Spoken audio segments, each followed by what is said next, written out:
following is a Comfortably Zoned Radio Network production. We are back. New York Mets baseball, past, present, future.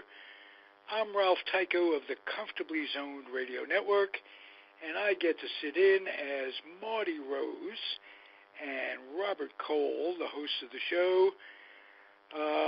Give us the skinny early spring training, what it is. Start with you, Marty. Okay, well, today against the Astros wasn't a very good offensive day. Let's say kind of a dud. It was terrible. I mean, I think they got two hits the whole game. And the only reason it was 3-3 in the ninth inning was because there was a 3-run homer, and two guys had gotten on before a walk. I think Alonso walked and Broxton singled, and then this guy David Thompson hit a 3-run homer after Jimenez grounded out and Nito struck out.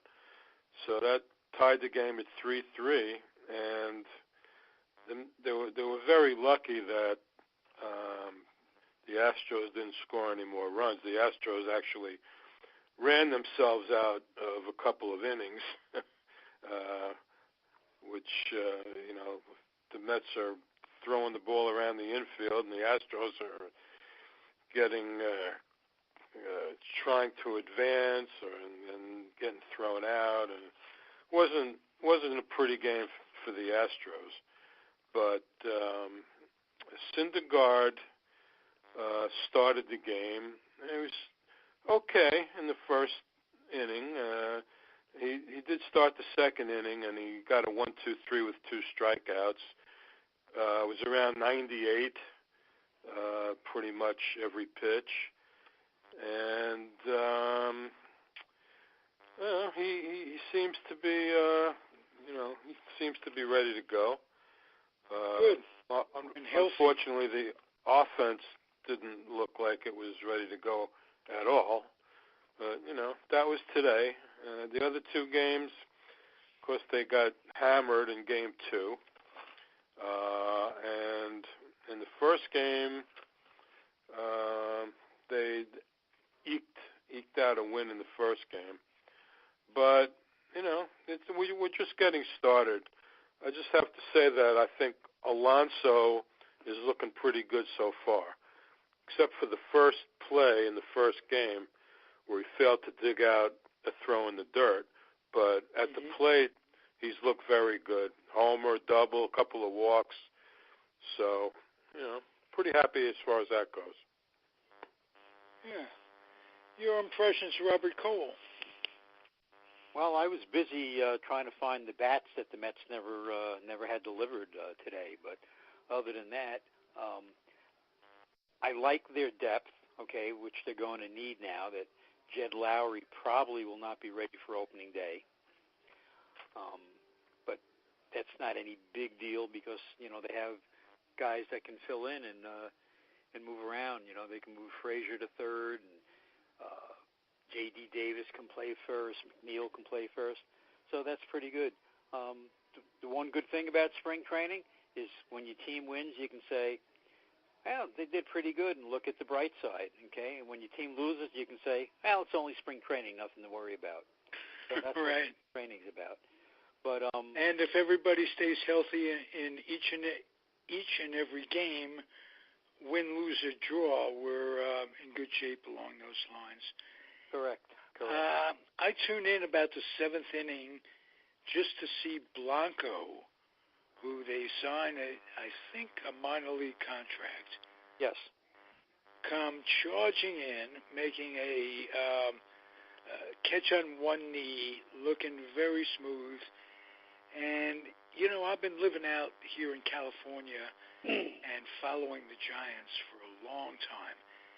And Blanco was an integral part of their 3 World Championships. Great bench player, terrific fielder, never complains, good role player, and I'm thinking of the situation that the Mets are in. They're not going to start the season with Blanco, but you bet your life that something's going to happen along this season that is going to absolutely necessitate the depth that they never had before. The Ty Kellys and the Chichinos coming up and down, yo-yo. These were 4A players. Blanco's been a 6-year major leaguer. They're in good shape, depth-wise. I've never seen a team this deep for a long time, a Met team. So, positive thoughts along those lines. Oh, absolutely. Absolutely. And like I said, in years past, somebody like Lowry, who they're depending on, goes down, you're already in panic mode. Even Nimmo, Nimmo has some shoulder problems, but they still have the resources that, they can fill those spots. So, and when they get Lowry back, they're going to have one heck of a ball player. Versatile, plays hard, doubles machine. You're going to like him. I've been watching him with the A's. And the only thing that worries me about him, he's like 36.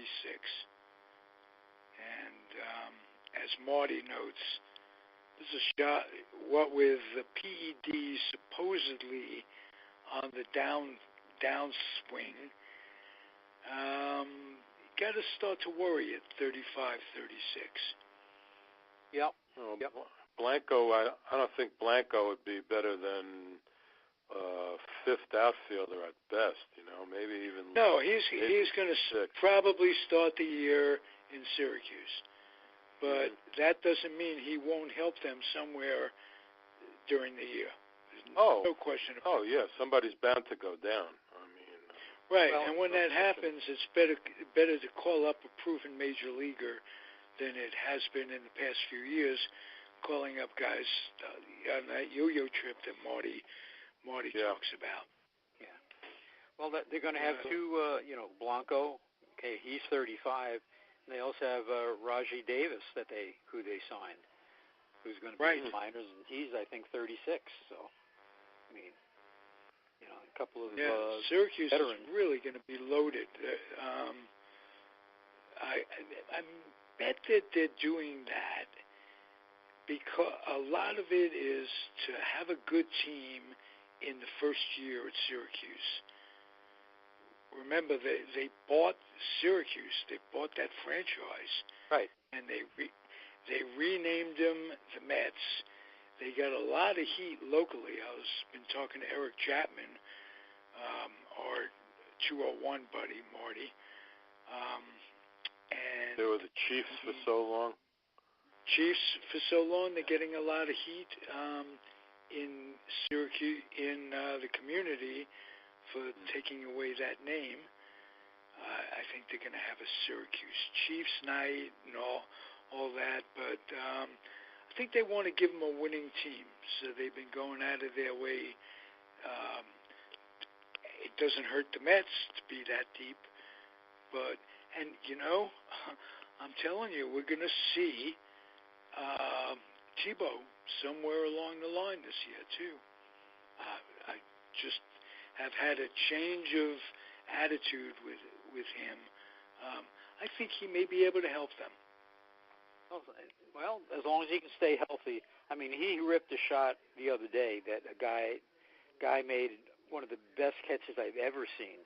I think you were watching it, right, Marty? I saw that, yeah. Easy. There was 2 guys on it, I think second and third. Yeah. It would have been two RBI double for sure. Yeah. The guy made a phenomenal catch. I mean, just phenomenal. But Tebow really ripped the ball. He couple of times I've seen him so far this spring, he looks pretty good. Don't forget he's coming back from injury too. So. Mm-hmm. I just completely slipped my mind when I'm thinking about all the outfielders, because you got Broxton and Lagares, and you got Nimmo's coming back tomorrow. I think he's going to DH tomorrow, and of course Conforto. And Smith, he may have to force the issue. I don't know how many options he has left. Who's that? But I heard an interview with him. He's not giving up. Let's put it that way. Dominic Smith, yeah. He's got 2 options left. Okay. Oh, okay. And they also, I heard, who was it? I think the GM was saying that he was given a first baseman's glove only this year, and that's all they want him to play. They're not going to mess around with the outfield with him this year. Well, he is pretty good defensively at first, I have to say that. Yep. And, him being left-handed and Alonso being right-handed, it wouldn't be a bad guy, if they got room on the roster. I mean, you're going to have a short trip down the thruway this year, so, they can move these guys back and forth pretty quick. That's right. That's right. Yeah, and the A's too. The A's took over the Las Vegas spot, and they can move people up and down really quickly as well. I thought that would have been logical. We talked about that before. It's a big advantage to be able to call up a guy and have him there right away. Oh, absolutely. I remember a year or so ago, before the Syracuse deal went down, I was looking at all the teams and where their AAAs were located, and I thought, geez, the Mets should swap with the A's. We'll take Nashville, and they could have Las Vegas. That would be great, Nashville wouldn't be that far. And then that woman that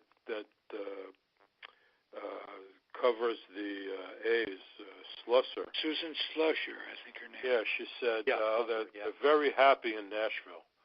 When I suggested they're very happy in Nashville. Well, yeah, until Las Vegas opened up for them. And then they weren't happy anymore. So. Right. They also have an option if their stadium falls through, the stadium deal that they have going, which looks more and more secure lately for the A's. Talking about the A's, right? Yeah, but if it does fall through, I'm thinking it's not a bad idea to own the territorial rights to Las Vegas, because baseball used to be so dead set against Vegas because of the gambling thing, and God knows how hypocritical that was. Yes. They're all getting into the gambling. Right. Yeah, if they love Nashville that much, if they love Nashville that much, I'm sure that's exactly what their thinking was when they switched over to Las Vegas. Had to be. Yeah. It's right front and center for them. Give them an out in case negotiations break down. And if anybody's listening out of the Oakland area, believe me, the city and the county of Alameda and the city of Oakland have not been easy for the A's to negotiate with, because some of the property is co-owned. None of the mayors in the past 20 years or so have been particularly friendly to the franchises. Vis-a-vis, Oakland picked up and moved yet again the Raiders, Oakland Raiders in football. And in basketball, they've played their way into San Francisco. There's a new facility going up as we speak, and they'll be out of Oakland within a year. So if the A's, it's vitally important to the community to keep the A's. But from the A's standpoint, it's vitally important that they have an option, because they have to start making some money on their own. That luxury tax rebate that the small market teams and the teams playing in lousy ballparks have benefited from. The A's have made a profit all these years. They buy players, get their franchise going, sell them off, develop them. Fans have really been screwed, and they're on the cheap, but they've been making a profit. And part of it was the luxury tax that they've been receiving, or the results of the money as a result of the luxury tax. So they've been on the tit, and that's ending, and they've been told by Manafort that they better get a stadium or they're going to lose the franchise. So there you go. That's the update from Oakland. Speaking of that, we all have to give the Wilpons a little bit of credit. Didn't think they'd be putting money into building up depth. They never did before. And that could be a good sign. Well, new GM got to their ears, Yeah. Right. Now, what with Bryce Harper still not being signed is, I keep bringing this up because that would take us to the World Series. Bryce Harper in center field would take us to the World Series. That's not happening. I think he could go to the Dodgers from what we're hearing lately. I've been wondering about that since they traded a couple of guys that were starters out there, and they definitely got an opening, and they got their salary, the team salary, down to a reasonable level. And he's from Vegas, so I mean, man, if they made him a decent offer, why wouldn't he take it? He wants to play in Los Angeles. Philadelphia is offering him more money. Right now, he doesn't like Philadelphia. Right now, the money is outweighing, where he wants to play. He doesn't like Philadelphia. Okay. Yet somebody so far, even the money. Said, now, I don't know how much Boris has to do with this, but right now it's the money that's kind of leading the way. I wouldn't be surprised if the Dodgers just aren't trying to wait it out and then make the offer at the last second. I don't know. We've been talking about it on the Dodgers podcast, and a couple of times there were word that they were going to sign Harper, that it was almost a done deal, and then nothing happened. So it's hard to say with that.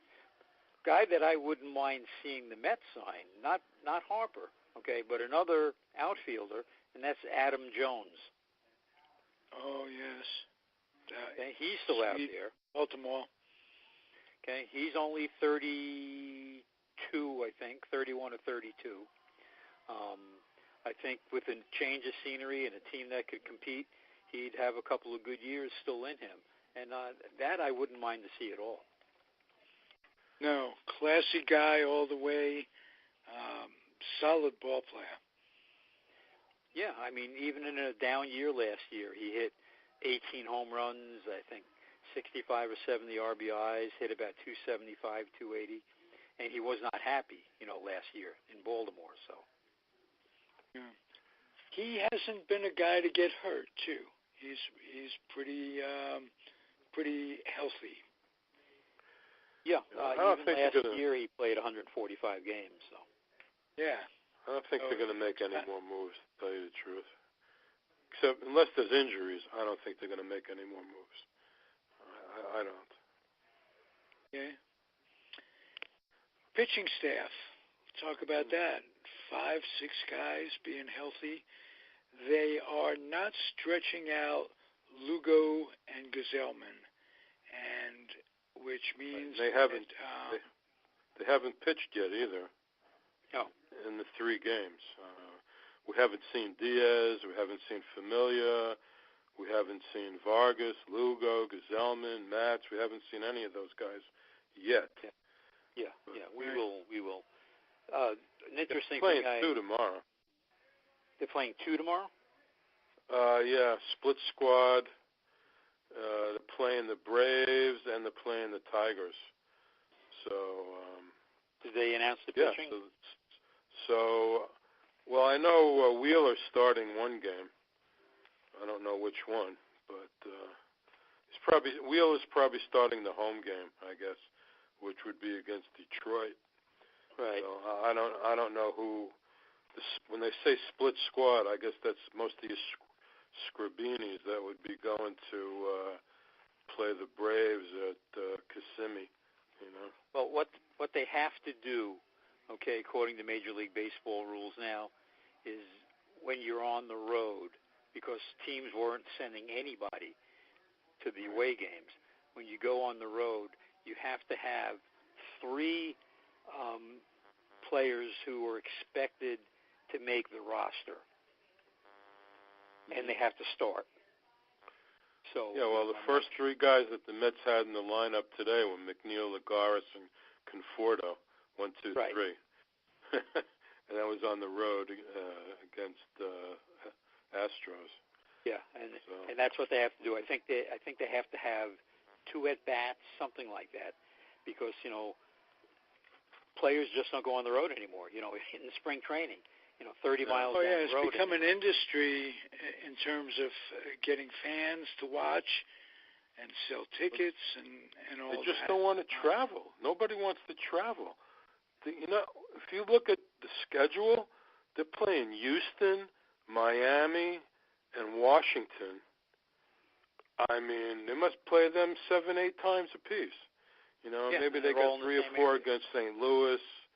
They play these guys just about every day. It's unbelievable. I don't want to play Washington so much. Jeez. No, and the tickets are unbelievable. Okay, Yeah, so I heard. I never shopped for tickets for spring training, but from what you said the other day, that's amazing that it's that much money. Jeez. 55. Okay, if I wanted to go to the game yesterday, okay, I had to pay either $55 to $150. For a spring training game. Yeah. Jeez. If I want to, okay, here in Clearwater, all right. If I want to sit on the berm on a blanket in the grass, it costs me $15. And you bake in the sun. I mean, right. That's no good. I got to sit in the shade if I'm going. I'm sorry. Yeah, now, when I moved down here in '87, okay, for $5 you could get good seats to an exhibition game. Really? A training game. Now it's gotten ridiculous. It really is. Whoa. Marty, have you ever been to a spring training game? I have not. No. We were talking about it, but the closest place is Kissimmee to where I live, and they're there tomorrow. I'm not going, and I don't know if they're even there again the rest of the year. And it's a 3.5-hour drive to to Port St. Lucie from here. It's 3 hours to Lakeland where the Tigers are, and like be 3.5 hours to over where Robert is, to that side. So then it'd be even further going down to West Palm Beach or wherever else, Jupiter. Although if I go to Jupiter, I hear there's a good place to get a massage down there. Yeah, absolutely. Get a little rub and tug, but the only reason why I go, to be honest with you, the only reason why I go to spring training games, okay, is a friend of mine is the assistant clubhouse man for the Rays, and he gets me tickets, and that's the only reason why I go. Oh, that's good. Nice. Well, that's pretty cool. No, free access regular season tickets too, but there's no way I would pay that kind of money for a spring training game. Oh, that's ridiculous, honestly. Well, that's exactly why they're mandating 3 players, just to keep the fans' interest a little bit. But like I've today, always been one. It's got to be some fun to see the up-and-coming guys too. Oh, it is. It's a lot of fun. I mean, it's relaxing. It really is. I mean, it's a nice vibe, sitting out there It's not like a regular season game. It's very relaxing. It's a lot of fun. But not. Now, how about the early workouts, minor league workouts? Do fans get access to that where you are, Robert? Yes. Yeah. For the Phillies, they have. Is that a charge as well? No charge for that. Oh, okay. Okay, that would do it for me.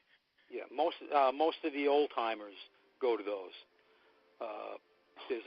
Phillies have a spring training complex right next to the stadium, where the minor leaguers work out.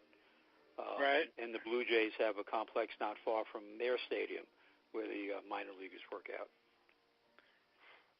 Okay. What's it like being a clubhouse man? Your buddy is that. That must be fun for him. Yeah, he loves it. I mean, tough hours. People, think he's got a glorious job. He works some horrendous hours. I mean, if they're on a road trip and they're coming back, he's got to be there to meet them, at 3 a.m. if he's not on the road trip. The guy that doesn't go on the road trip has to meet the team and put everything away and get everything set up. But then, he's got stretches of a week, 2 weeks at a time where he's not working either. So, it works out. But he loves it. Good. What's coming up this week that's going to make a difference with the Mets? Well, I mean, we got to see some of the pitchers that we haven't seen yet. So that's we'll see what these guys look like in the early going. I think a couple of guys have looked good so far. I mean, we're only talking about 1 inning apiece, really. Right. But this Kyle Dowdy looked good. Eric Hanhold looked good. Drew Gagnon looked good. This Anthony Kay is a lefty, and he's a Long Island kid. He's only 23. He went to Stony Brook, right? surgery in 2017.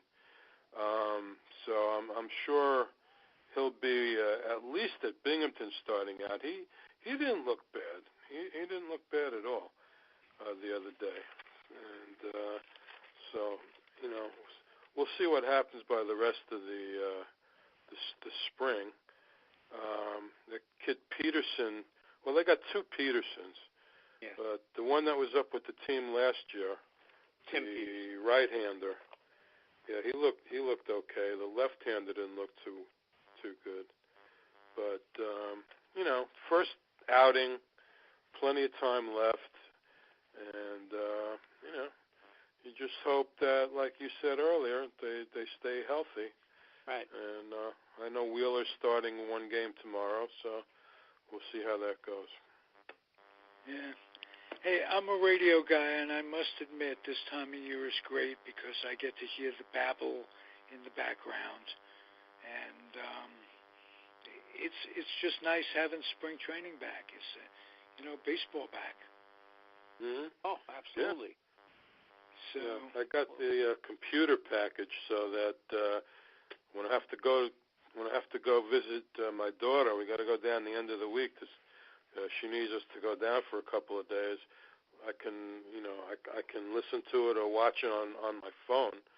And the last couple of days, I've just been sitting in front of got a nice 17-inch computer screen here. And today they had the Astros telecast. Yes, I watched that on MLB. That's why. If I knew that was on MLB, I would have sat in my easy chair instead of my computer chair. Didn't know it was on, but all right, it was, and it was my first glimpse of them, and still have the best colors in baseball. Give them that, the best, with possible exception of the Yankees, maybe, the Dodgers or the Giants. I don't know. Anyway, it is good. I still feel confident. The more and more I think about it, They're deep. Cespedes coming back in mid-year. Now it looks like it'll be a while for Lowry. Did they say how long? This opening day. What I was reading is it's doubtful that he'll make spring opening day. He hasn't had really any spring training, so he'd have to basically do 2 weeks of training just to get into shape to play. So it's hard to say. And like we said, he's 35, so you worry about that. But he did have an MRI, and there was no structural damage, according to the Mets doctors. And how many times have we been heard, even though they have new doctors 2 years ago, how many times have we heard nothing major day to day, and the guy doesn't come back for 3 months? Yeah. So call me a doubter. I'd like to know warrior. When did he hurt himself? I mean, he was hurt even before the game started. I don't know. Did he show up to camp? Oh first? yeah, he came to him hurt.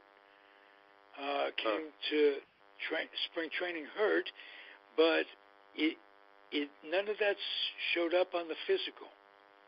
So that's interesting. Well, if it's just soreness, I don't know why it won't go away.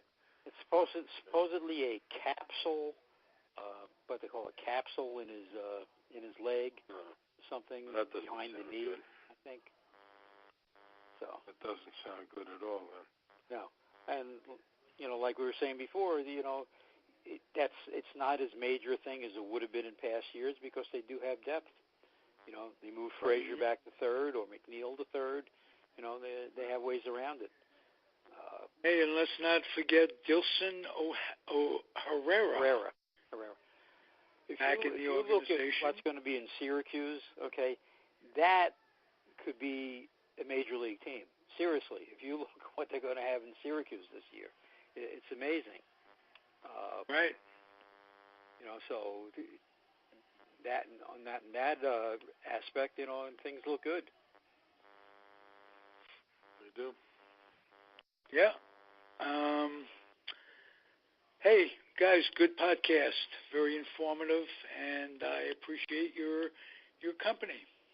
Let's go, Mets. Okay, Ralph. All right. Stay healthy, both of you, and we'll be back at you next week, folks. Thank you for listening. I'm Ralph Tycho, Comfortably Zoned Radio Network. The hosts are Marty Rose and Robert Cole.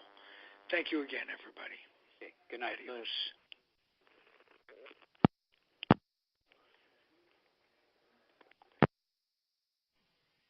The proceeding was a Comfortably Zoned Radio Network production. Thank you for listening.